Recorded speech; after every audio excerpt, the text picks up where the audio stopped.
Hi everybody, it's Miss Graves. I'm here to summarize pages 300 to 317. I did not give you a summary from yesterday's reading selection because I really wanted you to read with somebody the actual process of unwinding and what happens. It's super powerful the way the author writes it. It's from pages 288 to pages 313, just in case, oh, not 313, sorry.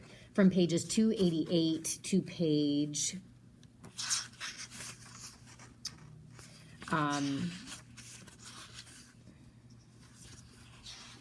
so sorry, 288 to page 294, just in case someone wants to read that with you. That'd be great.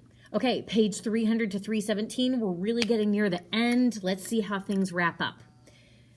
So on chapter 63 is called The Guard. Two unwinds approach the guards with plates of food. It's Mai and Blaine, and those are the other two characters that Lev has been working with for clapping. We've been waiting and waiting and waiting to find out when they're going to enact their plan, and it's just about time. Chapter 64 is from Connor's perspective. Two guards come to get him because it's his turn to be unwound. One of the guards calls dibs on his brown eyes because he says they get to claim body parts and stuff from the unwinds frequently. He decides not to fight the two guards. He wants his last moments to appreciate the person that he still is.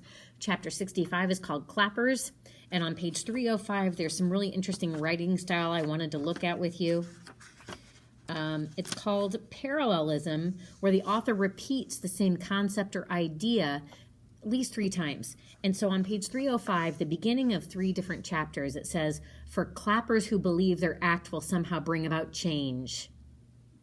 For clappers who seek only to share their personal misery with the world. And for clappers who are driven by vengeance. So this chapter is about clappers and why they do what they do. And so the author uses that repetition of that sentence frame on purpose. It's not bad writing because they repeated it. They did it on purpose. So that whole chapter is about why clappers do what they do. We learn that Mai refuses to be the first person to use her detonators to explode because they're all getting in position in the chop shop. This is the distraction that Connor needs. He's being taken to the chop shop, and we have to find a way to rescue our main character. They already killed off another main character, the antagonist. We don't want them to kill off the protagonist, the good guy. Blaine is in his position in the chop shop, and he decides he's not going to use the detonators because he wants to be hardcore like his brother was. And so he figures just one strong clap will do it.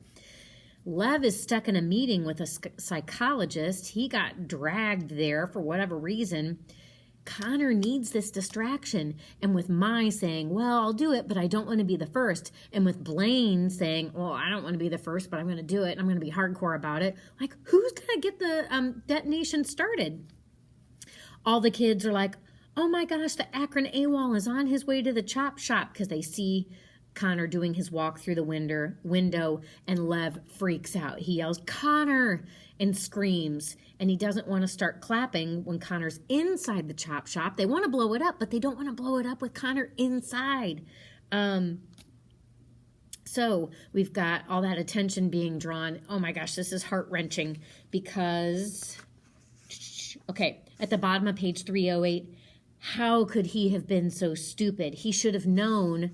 Okay, so how could Lev have been so stupid? He should have known it was her, Rissa, up on top of the building from the way she wailed and from the kiss that Connor blew her. Apparently this is what happened.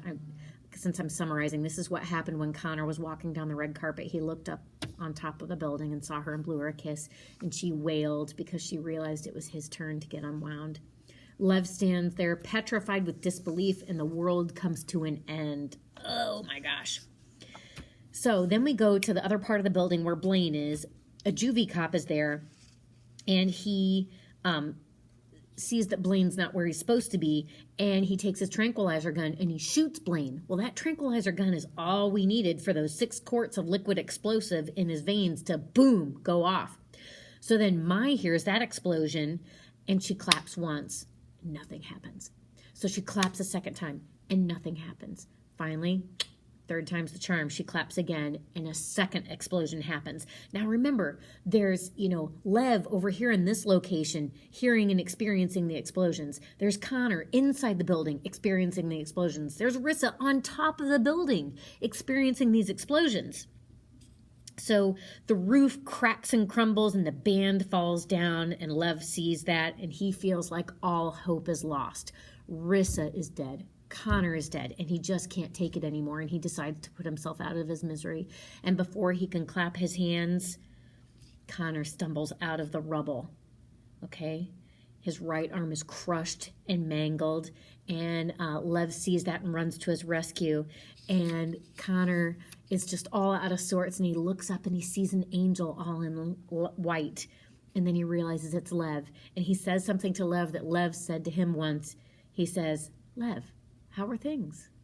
Okay, and then he pretty much passes out at that point. And then at the bottom of 313, the end of that chapter, "Weird," says Connor, and then his mind goes to a quiet place where nothing matters because some kid sees him and realizes that maybe he should shoot him with a tranquilizer gun to kind of knock him out so they can get him some help, and that's where we end. And then look, guys, this is all that's left right here. The author's going to get everything wrapped up. So enjoy your reading, and I'll see you later.